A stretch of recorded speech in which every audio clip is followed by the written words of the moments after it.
Jari-jari lentik lincah menyusur benang aneka warna. Seirama taktuk bunyi gedokan. Satu persatu benang tersimpul dalam sebuah ikatan harmoni membias warna artistik.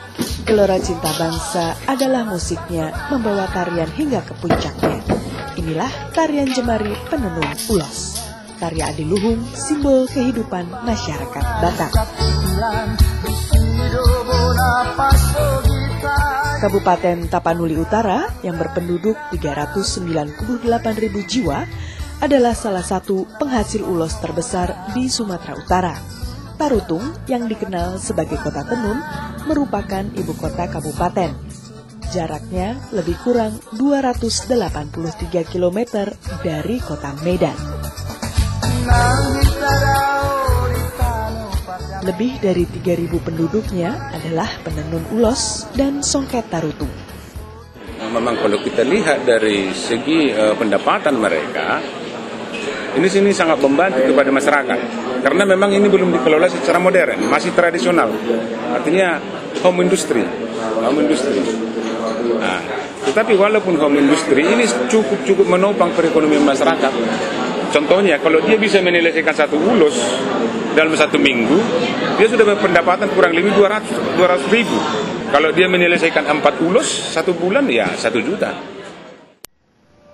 Pasalnya, ulos memang bukan sekedar warisan budaya. Menenun ulos membutuhkan keahlian yang diwariskan turun-temurun. Keahlian ini diwariskan pada remaja perempuan saat menginjak masa akil baliknya. Karena udah turun-temurun yang diajari itu sarung ulos ini. Karena lagian kalau ini kan udah diajarinya lebih mudah, kalau ulos itu lebih rumit. Makanya. Iya, kalau udah dari dulu-dulunya penenun itu kan kebanyakan di seorang kiri ini tenun dari ulos ini. Bukan ulos ini tapi sarung songket yang harganya paling murah sampai harganya paling mahal. Mereka hidup menggantungkan harapan pada jumlah ulos yang mereka tenun setiap bulannya. Kalau soal pekerjaan lain di samping ulos ini nggak ada. Cuma di tarutung ini kan cuma sekali setahun ke sawah. Kalau kita hentikan ini, nafkah nggak bisa dari mana ya kan. Soalnya cuma ini mata pencarian di tarutung ini. Memang ada niat untuk meninggalkan bertenun karena nggak setimpal upah yang kita ambil dari sini. Tapi kalau kita hentikan, nggak ada pekerjaan lain kayak mana, kan lebih sakit. Sebagai industri kerajinan tangan, ulos terus berjaya memenuhi kebutuhan hidup para pengrajinnya, walaupun mengalami masa pasang surut. Ada masa-masa ketika situasi menjadi rumit, saat produksi terus berjalan, sementara permintaan semakin sedikit. Maka ulos hanyalah sebuah keniscayaan. Para penenun mulai menjerit. Tekanan bukan hanya datang dari kebutuhan hidup sehari-hari. Harga jual tidak terkendali. Hasil produksi terkesan asal-asalan, sementara para penampung ulos memberi harga semaunya dan tidak ada patokan harga. Masyarakat di sini rata-rata penghasilannya dari tenun. Jadi kendala-kendalanya kebanyakan di pasaran gitu, karena harga di pasaran itu terlalu rendah oleh penampung di pasaran itu. Kalau di pasaran itu kurang memenuhi ini harga yang saya buat dengan motif yang bagus, dengan benang yang asli, dihargai rendah itu, jadi saya kurang bisa menjual ke pasaran. Jadi kebanyakan yang saya tenun itu yang pesanan semua. Untuk mempertahankan posisi tawar, perlu dilakukan sebuah inovasi. Kuncinya adalah meningkatkan kualitas penenun lokal dan melahirkan generasi kedua ulos sebagai produk fashion. Ulos di ruang publik bukan milik upacara adat saja. Ulos kan tidak hanya dipakai untuk fashion, dia sangat bagus juga untuk penunjang ornamen interior. Apalagi tren interior sekarang minimalis gitu, jadi hitam, kuning, jadi si ulos tadi kan kita beli, kita pesen di petenun kan dia seperti ini ya. Jadi kalau ini diolah jadi bantal, dia sangat menarik gitu dengan sofa minimalis warna hitam pakai bantal ini gitu.